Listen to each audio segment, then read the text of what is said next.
Hello everyone, welcome to NEET शिक्षा।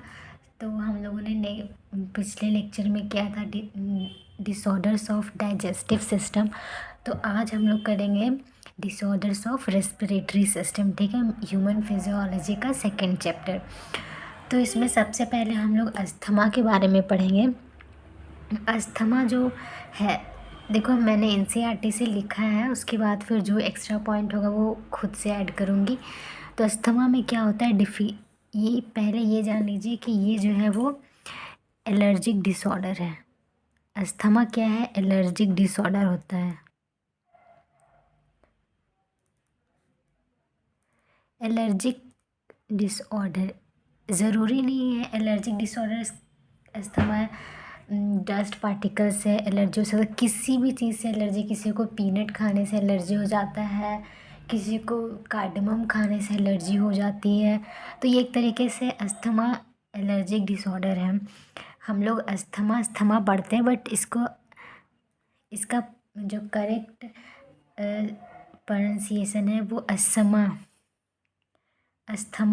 हम लोग पढ़ते हैं, और आप लोग भी ये भी पढ़ सकते हैं, कोई दिक्कत नहीं है। ठीक है, एलर्जिक डिसऑर्डर है। यहाँ पर difficulty in breathing causing wheezing होने लगती है। विजिंग का मतलब क्या होता है? ब्रोंक किसकी ब्रोंकिया और ब्रोंक्यूल्स में। ठीक है, इसके वजह से क्या होता है, इन्फ्लेमेशन होने लग जाती है। विजिंग का मतलब है कहीं पर ऐंठन पड़ जाना है। ठीक है, जैसे कि हमारा ब्रोंका है, ठीक है, और ब्रोंक्यूल्स है। तो यहाँ पर वहाँ के मसल्स जो है, अगर कहीं पे किसी तरीके से क्रैम्प हो जाए, ठीक है, या फिर ऐंठन हो जाता है, तो उसके कारण विजिंग होने लगता है। जैसे लगता है कि फंस गया है, ना सांस लेने में लिया जा रहा है, ना ही सांस छोड़ा जा रहा है। ठीक है, तो यही होता है। ये अस्थमा एलर्जिक डिसऑर्डर है। एलर्जीज के लिए हम लोग कौन सा वैसोफिल सेल्स जो होते हैं WBC के, वो एक्टिवेट होते हैं और वो हिस्टामीन रिलीज़ करने लगते हैं। ठीक है, हिस्टामीन रिलीज़ करने लगते हैं। जैसे जैसे हिस्टामीन बढ़ता है वैसे वैसे इन्फ्लेमेशन भी बढ़ने लग जाता है। ठीक है, और जो ये हिस्टामीन है, ये क्या है? हिस्टामीन जो है वो वैसोडाइलेटर होता है। ठीक है, कुछ जैसे अस्थमा के पेशेंट्स जो होते हैं, बहुत कोई उनका कुछ बॉटल में लिखा रहता है, दबाते हैं वो लोग, तो उससे रिलीज़ होता है कुछ एयर जैसा, उसे सांस लेते हैं। ठीक है, तो उसको हम लोग क्या बोलते हैं? ब्रोंकायोडाइलेटर। ठीक है, ब्रोंकायो डायलेटर। ठीक है, ब्रोंकियो डायलेटर बोलते हैं, जो कि यूज्ड किया जाता है, use to give asthma patient. ठीक है, use to give in asthma, जब किसी को अस्थमा होता है तो दिया जाता है। एलर्जिक डिसऑर्डर है, इसका मतलब ये नहीं है कि सिर्फ डस्ट पार्टिकल से एलर्जी, किसी भी चीज़ कुछ खाने से या किसी को कपड़े से भी एलर्जी होने लगता है, किसी को मेटल के पीस से एलर्जी होने लगता है। तो सब चीज़, कोई भी चीज़ से एलर्जी होता है तो अस्थमा हो सकता है। यहाँ पर हमें डिफ़िकल्टी इन ब्रीदिंग हो जाता है, सांस लेने में हमें यहाँ प्रॉब्लम होने लगती है। ठीक है, क्यों होने लगती है? क्योंकि ब्रोंकाई और ब्रोंक्यूल्स में इन्फ्लेमेशन होने लग जाता है। ठीक है, दूसरा जो है वो है इम्फाइसीमा। ठीक है, इम्फाइसीमा जो है ये क्रोनिक डिसऑर्डर होता है। क्रोनिक डिसऑर्डर है। ठीक है, क्रोनिक डिसऑर्डर का मतलब क्या होता है? वो डिसऑर्डर जो आपके साथ ज़िंदगी भर रहे, लाइफ टाइम रहे। ठीक है, यानी कि मौत तक साथ दे। ठीक है, उसको बोलते हैं क्रोनिक डिसऑर्डर, यानी कि लॉन्ग टर्म। लॉन्ग टर्म यानी कि लॉन्ग ड्यूरेशन के लिए, बहुत लंबे समय तक रहता है, उन्हीं को हम लोग क्रोनिक डिसऑर्डर बोलते हैं। ठीक है, इसमें होता क्या है? इसमें क्या होता है, जो हमारा एल्वियोलर वॉल होता है, एल्वियोलर वॉल जो होता है वो डैमेज्ड हो जाता है। ठीक है, डैमेज हो जाता है, जिसके कारण जो रेस्पिरेटरी सरफेस होता है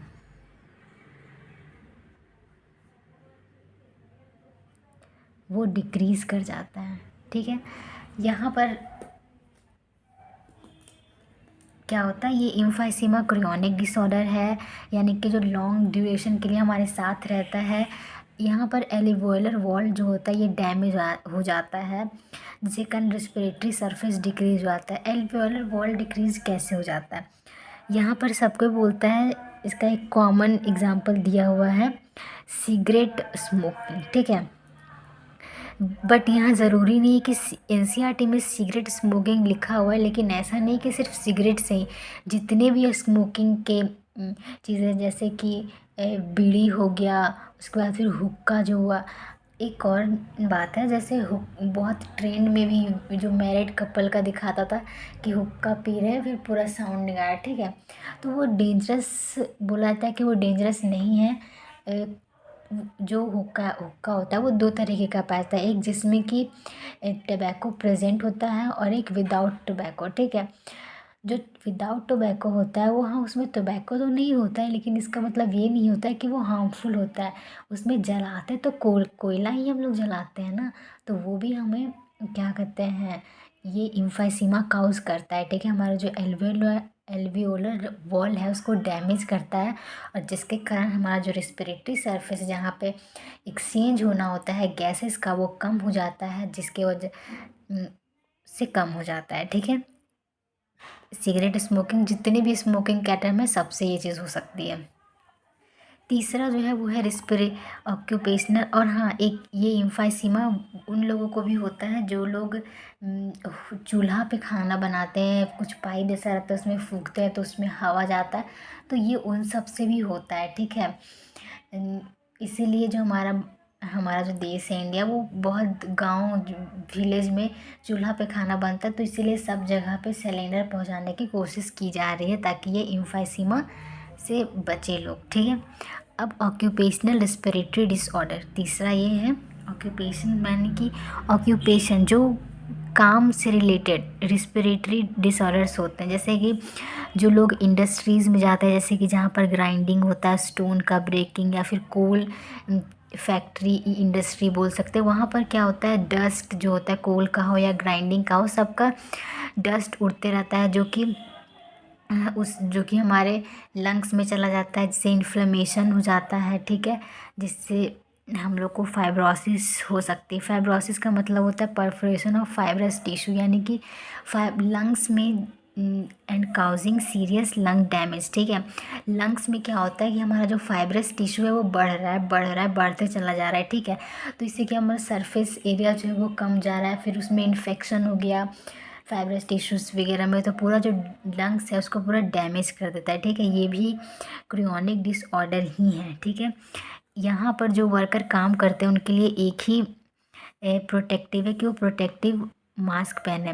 देखो ये जो प्रॉब्लम हो रही है इसमें अगर कोई प्रॉपर मास्क पहन के जाए तो उनको कोई प्रॉब्लम नहीं होगी, बट यहाँ पर जो हमारे वर्कर्स काम करते हैं उनके पास उतने पैसे नहीं है कि वो इतना अच्छा प्रोटेक्टिव मास्क खरीद सके। और दूसरा रीज़न ये भी है कि जो फैक्ट्री में जो काम करवा रहे हैं उन लोगों की भी गलती कि वो लोग उन वर्कर्स को ये प्रोटेक्टिव मास्क प्रोवाइड नहीं कर रहे हैं, ठीक है। तो गलती दोनों तरफ से हो जाती है। ऑक्यूपेशनल रेस्पिरेटरी डिसऑर्डर्स में ये बहुत तरीके से हो सकती है, जैसे जैसे जो चीज़ की इंडस्ट्री है उसके हिसाब से, ठीक है। कुछ जैसे कि न्यूमोकोनियोसिस, ठीक है,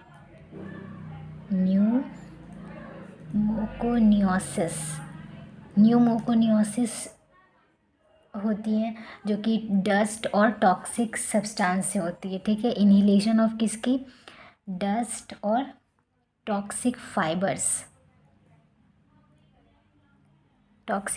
से होती है, ठीक है।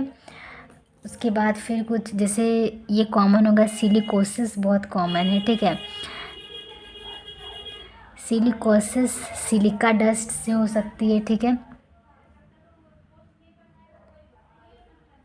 सिलिका डस्ट जहाँ जैसे चूड़ी बैंगल्स इंडस्ट्रीज़ जो होती हैं वहाँ पर सिलिका का बहुत यूज़ होता है, तो वहीं पे यहाँ पर क्या होगा, सिलिका डस्ट हो गया, ठीक है।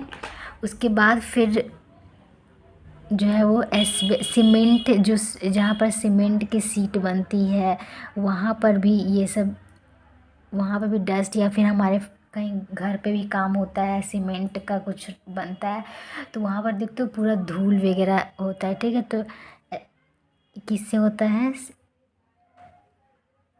एस्बेस्टॉस से होती है, ठीक है, सीमेंट इंडस्ट्रीज़ वगैरह से। लास्ट जो है वो है बायसिनोसिस, ठीक है। बायसिनोसिस किससे होता है? तो बायसिनोसिस जो होता है वो कॉटन फाइबर से होता है, ठीक है। किससे होते हैं? कॉटन फाइबर से होती है, ठीक है। ऑक्यूपेशनल रिस्पिरेटरी डिसऑर्डर इंडस्ट्री जैसे ग्राइंडिंग स्टोन वगैरह में उससे ज़्यादा वर्कर्स को हो जाती है, फाइब्रोसिस बड़े लंग्स डैमेज हो जाता है। यहाँ पर हम लोग को प्रोटेक्टिव मास्क, यहाँ पे ये 4 तरीके का है, जैसे कि न्यूकोमिनियोसिस जो कि डस्ट और टॉक्सिक फाइबर से होती है, सिलिकॉसिस सिलिका डस्ट से होता है, एस्बेस्टॉस एस्बेस्टस से होता है, फिर बायसिनोसिस कॉटन फाइबर्स, ये सीमेंट इंडस्ट्रीज़ हो गई, ये कॉटन जहाँ फाइबर्स बनते हैं, सिलिकॉसिस चूड़ियाँ बैंगल्स बनते हैं वहाँ पर होती है, ठीक है। उसके बाद फिर इम्फाइसीमा क्रोनिक डिसऑर्डर है, लॉन्ग टर्म डिजीज़ है। ये ऑक्यूपेशनल रिस्पिरेटरी डिसऑर्डर भी लॉन्ग टर्म डिजीज़ है, ठीक है, डिसऑर्डर है। यहाँ पर सिगरेट नहीं, जितने भी स्मोकिंग है सब में हो, सबके वजह से होती है। एलिवेलर वॉल डैमेज होता है, रिस्पिरेटरी सरफेस कम जाता है। अस्थमा एलर्जिक डिसऑर्डर है, ठीक है, जहाँ पर इन्फ्लेमेशन होने लगता है, हमें सांस लेने में दिक्कत होती है, तो हम वहाँ पर यूज़ करते हैं ब्रोंकायोडायलेटर जो कि अस्थमा के पेशेंट को दी जाती है, ठीक है। That's all for today. Thank you, have a nice day.